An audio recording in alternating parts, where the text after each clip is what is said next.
الحقيقة هي المرأة السامرية ما كانتش مقيدة بس بقيد زنا أو ما كانتش في ضعف الزنا بس، لا هي كان عندها مجموعة ضعفات ومجموعة قيود مقيداها. السيد المسيح اتعامل مع كل ضعف فيها زي ما بيتعامل مع كل ضعف عند أي حد فينا. السيد المسيح للمجد اتعامل مع كل ضعف من ضعفاتها بأسلوب جميل جدا، زي ما بيتعامل مع أي خاطي، تعامل معها بتشجيع، تعامل معها أنه كلمها وقال لها بالصدق أجابتي. بس اللي اختلف في السامرية الاستجابة بتاعتها. ما هو ربنا بيبعت لكل واحد فينا رسائل توبة، بس مين بيستجيب؟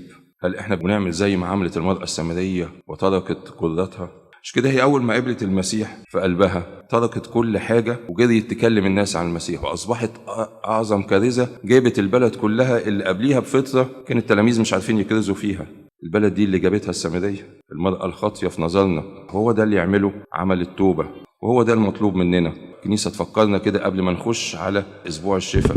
ما أنت مش هتاخد الشفاء غير لما تترك الجرة بتاعتك، مش هتاخد الشفاء وانت داخل بالخطية المحبوبة إليك. طول ما انت لسه متمسك بيها ما تركتهاش عند قدمي المسيح مش هتاخد شفاء. لا، احنا ناخد وقفة من المرأة السامرية هنا، تقف كده وتقول تقدم توبة عن كل خطية ربطاني موقفة عمل النعمة فيا، وخد الغفران اللي ربنا بيدوله عشان تخش بقى على أسبوع الشفاء وتاخد الشفاء الحياة الأبدية.